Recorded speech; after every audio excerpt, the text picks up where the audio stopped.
Hi ಸ್ನೇಹಿತರೆಲ್ಲರಿಗೂ ನಮಸ್ಕಾರ. ಕೇಂದ್ರ ಸರ್ಕಾರದಿಂದ ಮತ್ತೊಂದು ಹೊಸ ಅಪ್ಡೇಟ್ ಬಂದಿದೆ ಸ್ನೇಹಿತರೆ. ಮನೆ ಇಲ್ಲದವರಿಗೆ ಕೇಂದ್ರ ಸರ್ಕಾರದಿಂದ ಉಚಿತ ಮನೆ ಸೌಲಭ್ಯವನ್ನು ಜಾರಿಗೆ ತಂದಿದ್ದಾರೆ ಸ್ನೇಹಿತರೆ. ಅದೇ ರೀತಿ ಹೊಸಬರಾಗಿ ಯಾರು ವಿಡಿಯೋ ನೋಡ್ತಾ ಇದ್ದಾರೆ ಅಂದರೆ ನಮ್ಮ ಚಾನಲ್ ಸಬ್ಸ್ಕ್ರೈಬ್ ಆಗಿ ಮತ್ತು ಪಕ್ಕದಲ್ಲಿರ್ತಕ್ಕಂಥ ಒಂದು ಬೆಲ್ಲೈಕನ್ನ ಆಲ್ ಅಂತ ಪ್ರೆಸ್ ಮಾಡಿಕೊಳ್ಳಿ ಸ್ನೇಹಿತರೆ. ನಾವು ಯಾವುದೇ ಒಂದು ಹೊಸ ವಿಡಿಯೋ ಅಪ್ಲೋಡ್ ಮಾಡಿದರೆ ನೋಟಿಫಿಕೇಶನ್ ಮುಖಾಂತರ ಬರುತ್ತೆ ಸ್ನೇಹಿತರೆ. ವಿಡಿಯೋ ಸ್ಕಿಪ್ ಮಾಡಿದ್ರೆ ಪೂರ್ತಿ ಕೊನೆಯವರೆಗೂ ನೋಡಿ ಸ್ನೇಹಿತರೆ. ಪ್ರತಿಯೊಬ್ಬನಿಗೂ ಸ್ವಂತ ಮನೆ ಇರಬೇಕು ಸ್ನೇಹಿತರೆ ಎಂಬ ಕನಸು ಇದ್ದೇ ಇರುತ್ತೆ. ಇದೀಗ ಬಡವರ ಕನಸನ್ನು ನನಸು ಮಾಡಲು ಬಂದಿದ್ದಾರೆ. ಪ್ರಧಾನಮಂತ್ರಿ ಆವಾಸ ಯೋಜನೆಯಲ್ಲಿ ಕೇಂದ್ರ ಸರ್ಕಾರದಿಂದ ಸಿಗಲಿದೆ ಸ್ನೇಹಿತರೆ ಉಚಿತ ಮನೆ. ಹೌದು ಸ್ನೇಹಿತರೆ, ಕೇಂದ್ರ ಸರ್ಕಾರವು ಮನೆಗಳ ಕೊರತೆಯುಳ್ಳ ಎಲ್ಲರಿಗೂ ಕೂಡ ಮನೆ ನೀಡುವ ಉದ್ದೇಶದಿಂದ ಪ್ರಧಾನಮಂತ್ರಿ ಆವಾಸ ಯೋಜನೆಯನ್ನು ಪ್ರಾರಂಭಿಸಿದೆ. ಈ ಯೋಜನೆ ಸಂಪೂರ್ಣವಾದಂಥ ಮಾಹಿತಿಯನ್ನು ತಿಳಿಸಿದ್ದೇನೆ ಸ್ನೇಹಿತರೆ. ವಿಡಿಯೋ ಸ್ಕಿಪ್ ಮಾಡಿದೆ ಪೂರ್ತಿ ಕೊನೆಯವರೆಗೂ ನೋಡಿ. ಇನ್ನೂ ನಮ್ಮ ಚಾನಲ್ಗೆ ಸಬ್ಸ್ಕ್ರೈಬ್ ಆಗಿಲ್ಲ ಅಂದರೆ ಬೇಗನೆ ಸಬ್ಸ್ಕ್ರೈಬ್ ಮಾಡ್ಕೊಳ್ಳಿ ಮತ್ತು ಪಕ್ಕದಲ್ಲಿರ್ತಕ್ಕಂಥ ಬೆಲ್ಲೈಕನ್ ಆಲ್ ಅಂತ ಪ್ರೆಸ್ ಮಾಡ್ಕೊಳ್ಳಿ ಸ್ನೇಹಿತರೆ. ವಿಡಿಯೋ ಇಷ್ಟರೆ ವಿಡಿಯೋ ಒಂದು ಲೈಕ್ ಮಾಡಿ, ಕಮೆಂಟ್ ಮಾಡಿ, ನಿಮ್ಮ ಸ್ನೇಹಿತರು ಕೂಡ ಶೇರ್ ಮಾಡಿ ಸ್ನೇಹಿತರೆ. ದೇಶದಲ್ಲಿರುವ ಬಡತನ ಹಾಗೂ ಬಡತನಕ್ಕಿಂತ ಕೆಳಗಿರುವಂಥ ಜನರಿಗೆ ಅಂದರೆ ಮಧ್ಯಮ ವರ್ಗದಲ್ಲಿರುವಂಥ ಅಂಥವರಿಗೆ ಮತ್ತು ಬಡವರಿಗೆ ಕೂಡ 2015ರಲ್ಲಿ ಕೇಂದ್ರ ಸರ್ಕಾರವು ವಸತಿ ರಹಿತವನ್ನು ಮತ್ತು ಮನೆ ಕಟ್ಟುವವರಿಗೆ ಅನುಕೂಲವಂತ ಆಗುವಂಥ ಪ್ರಧಾನಮಂತ್ರಿ ಆವಾಸ ಯೋಜನೆಯನ್ನು ಪ್ರಾರಂಭಿಸಿತು. ಪ್ರಧಾನಮಂತ್ರಿ ಆವಾಸ ಯೋಜನೆಯ ಮುಖ್ಯ ಉದ್ದೇಶವೆಂದರೆ ಎಲ್ಲ ಜನರು ಕೂಡ ತಮ್ಮ ವಾಸಕ್ಕಾಗಿ ಸ್ವಂತ ಒಂದು ಮನೆಯನ್ನು ಹೊಂದಿರಬೇಕಾಗಿ ಅವರು ಈ ಯೋಜನೆ ಜಾರಿಗೆ ತಂದಿದ್ದಾರೆ ಸ್ನೇಹಿತರೆ.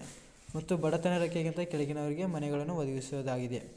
ಪ್ರಧಾನಮಂತ್ರಿ ಆವಾಸ ಯೋಜನೆಯಲ್ಲಿ 2024ರಲ್ಲಿಯೂ ಮನೆ ಇಲ್ಲದ ಅಥವಾ ಕಚ್ಚೆಯ ಮನೆಗಳಲ್ಲಿ ಸಮಸ್ಯೆ ಎದುರಿಸುತ್ತಿರುವ ಈ ಯೋಜನೆಯಿಂದ ಬಹಳ ಅನುಕೂಲವಾಗಿದೆ ಅಂದರೆ ಸ್ನೇಹಿತರೆ. ಪ್ರಧಾನಮಂತ್ರಿ ಆವಾಸ ಯೋಜನೆಗೆ ಅರ್ಜಿ ಸಲ್ಲಿಸಲು ಬೇಕಾದ ಅರ್ಹತೆಗಳು: ಸ್ವಂತ ಮನೆ ಕಟ್ಟಲು ಸಾಮರ್ಥ್ಯವಿಲ್ಲದ ಹಾಗೂ ಬಡತನ ರೇಖೆಗಿಂತ ಕೆಳಗಿರುವಂಥ ಅವರಿಗೆ ಅರ್ಜಿ ಸಲ್ಲಿಸಲು ಅರ್ಜಿದಾರರು 18 ವಯಸ್ಸಿಗಿಂತ ಮೇಲಿನವರಾಗಿರಬೇಕು ಸ್ನೇಹಿತರೆ. 18 ವಯಸ್ಸಿಗಿಂತ ಮೇಲ್ಪಟ್ಟಿರಬೇಕು. ಅರ್ಜಿದಾರರ ಹೆಸರು ಪಡಿತರ ಚೀಟಿಯಲ್ಲಿ ಅಥವಾ ಮತದಾರರ ಪಟ್ಟಿಯಲ್ಲಿ ಇರಬೇಕು ಸ್ನೇಹಿತರೆ. ಅಂದರೆ ನೀವು ಪಡಿತರ ಚೀಟಿಯಲ್ಲಿ ಅಂದರೆ ನಿಮ್ಮ ರೇಷನ್ ಕಾರ್ಡ್ನಲ್ಲಿ ಇರಬೇಕು, ಅದರ ಮತದಾರ ಒಂದು ಪಟ್ಟಿ ಇರಬೇಕು. ಈಗ ವಾಸ ಮಾಡುತ್ತಿರುವ ಮನೆಯಲ್ಲಿ ಕೇವಲ 2 ಕೋಣೆಗಳಿದ್ದರೆ ಅಂಥವರು ಕೂಡ ಅರ್ಜಿಗಳನ್ನು ಸಲ್ಲಿಸಬಹುದು. ಅಂದರೆ ವಾರ್ಷಿಕ ಆದಾಯ 3 ಲಕ್ಷದಿಂದ 6 ಲಕ್ಷವರೆಗೆ ಇರಬೇಕು ಸ್ನೇಹಿತರೆ. ನಿಮ್ಮ ಒಂದು ಅಂದರೆ ವಾರ್ಷಿಕ ಆದಾಯ ಎಷ್ಟಿರ್ತೀರ ಸ್ನೇಹಿತರೆ? 3 ಲಕ್ಷದಿಂದ 6 ಲಕ್ಷವರೆಗೆ ಇರಬೇಕು ಸ್ನೇಹಿತರೆ.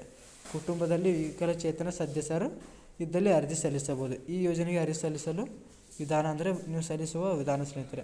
ಆನ್ಲೈನಲ್ಲಿ ಅರ್ಜಿ ಸಲ್ಲಿಸಲು ನೀವು ಅಧಿಕೃತ ವೆಬ್ಸೈಟನ್ನು ಭೇಟಿ ನೀಡಿ ಸ್ನೇಹಿತರೆ.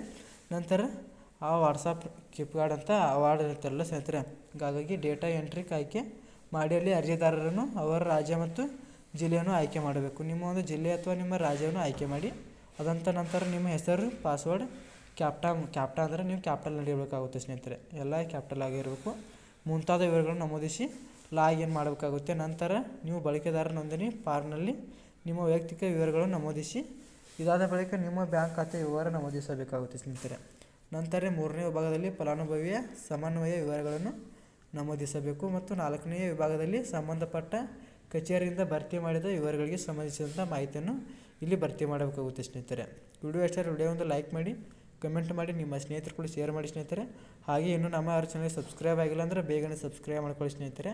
ನಾವು ಯಾವುದೊಂದು ಹೊಸ ವಿಡಿಯೋ ಅಪ್ಲೋಡ್ ಮಾಡಿದರೆ ನೋಟಿಫಿಕೇಶನ್ ಮುಖಾಂತರ ಬರುತ್ತೆ. ಬಾಯ್ ಸ್ನೇಹಿತರೆ, ಮತ್ತೊಂದು ಸಿಗೋಣ.